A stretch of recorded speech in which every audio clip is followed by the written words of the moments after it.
Bonjour à tous et bienvenue dans notre compte-rendu matinal. Alors, manifestement, les indices mondiaux sont un peu en panne. Tout le monde se regarde un peu en chien de faïence et on n'avance pas, je dirais même, on recule. Alors, on ne peut pas parler de franc retour en arrière puisque les baisses sont assez symboliques, mais on sent quand même que le mois de janvier devient un peu chaotique, on ne sait pas trop où on en est. Et effectivement, Monsieur Trump ne rassure pas avec des propos qui sont parfois jugés contradictoires. Donc tout ceci ne permet pas la sérénité dont sont très friands les marchés. Alors regardons tout de suite notre CAC 40 et constatons qu'effectivement la fameuse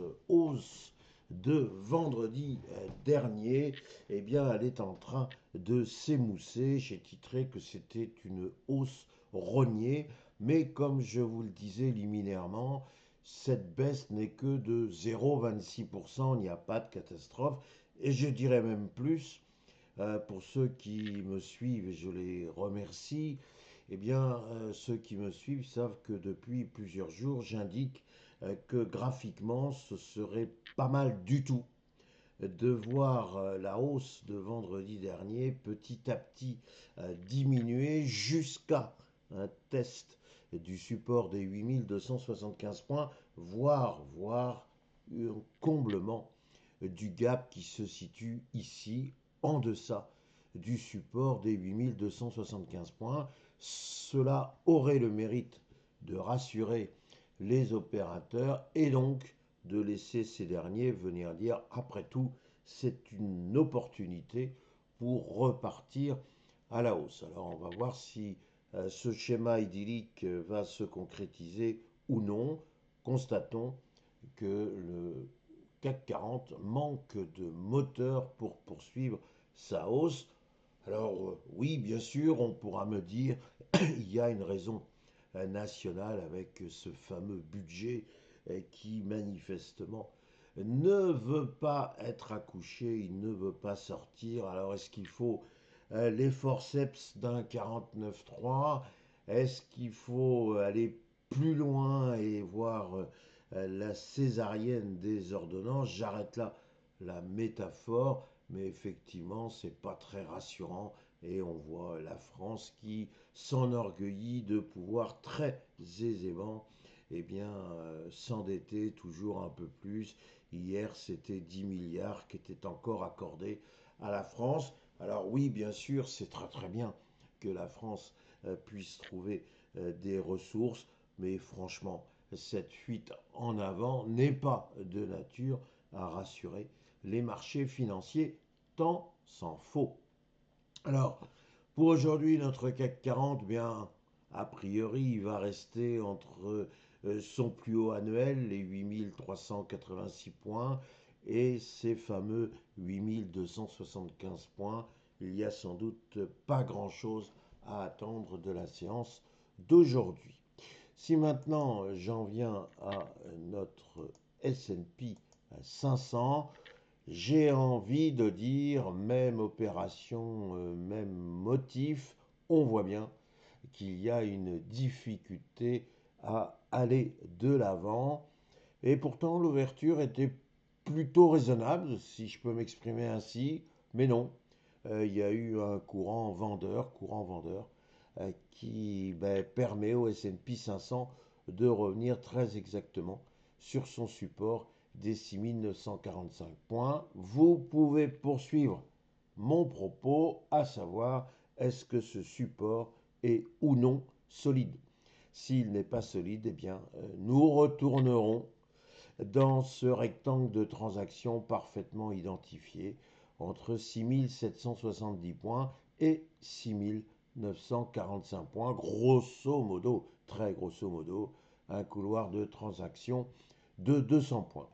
En revanche, eh bien, si la saison des résultats veut franchement bien démarrer, cela permettrait au S&P 500 de continuer à aller de l'avant et donc de s'installer durablement au-dessus des 6 945 points.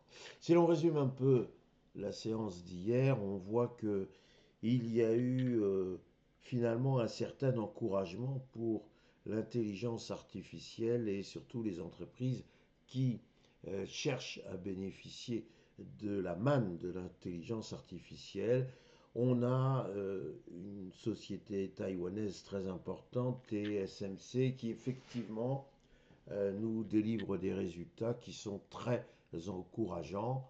En gros, il y a besoin de puces et les puces se vendent bien. D'ailleurs, M. Trump ne s'y trompe pas puisque eh bien, il a réalisé un accord commercial avec Taïwan, pardon, et il y aura beaucoup moins de taxes douanières. On va perdre 20-25%, bref, avec 15% de taxes douanières, Taïwan s'en sort bien et M. Trump et l'administration américaine ont bien compris qu'il fallait absolument bénéficier des prouesses techniques et technologiques de Taïwan. Ce qui pourrait être aussi finalement un point positif, alors on va le voir dans les jours qui viennent, c'est que M. Trump, qui est toujours capable de faire des virages à 180 degrés, il aurait, je dis bien il aurait, il faut toujours employer le conditionnel avec lui, il aurait compris que son bras de fer avec la Fed est totalement improductif. Les marchés sont très attachés à l'indépendance de la Fed et M. Jérôme Powell, pour l'instant, bénéficie d'un véritable soutien qui fait un petit peu peur à M. Trump. Nous rappelons, et c'est une évidence, qu'il y a bientôt des élections de mi-mandat et il ne faut pas fâcher les Américains. Donc on voit M. Trump qui sert une grande cruche d'eau et puis avec cette eau il noie son vin. Oui, finalement, bon, l'Iran, est-ce que ça vaut le coup d'aller taper, pas taper? Est-ce qu'on ne pourrait pas en rester là? Finalement, les Américains n'aiment pas trop les interventions militaires. Les Américains n'aiment pas trop que l'on touche à la Fed. Ils reculent. Alors jusqu'où va-t-il reculer? Va-t-il véritablement abandonner sa volonté de récupérer, le mot est faible, le Groenland? Bon, là aussi, tout le monde aura son opinion. On a malheureusement envie de sourire, mais de sourire extrêmement jaune lorsque l'on sait qu'il y a grosso modo les Européens qui envoient moins de 50 soldats au Groenland. Oui, bien sûr, c'est un symbole. Enfin bon, on imagine que les autorités militaires américaines eh bien, sourient. Voilà, et ils doivent presque s'amuser de cette démonstration.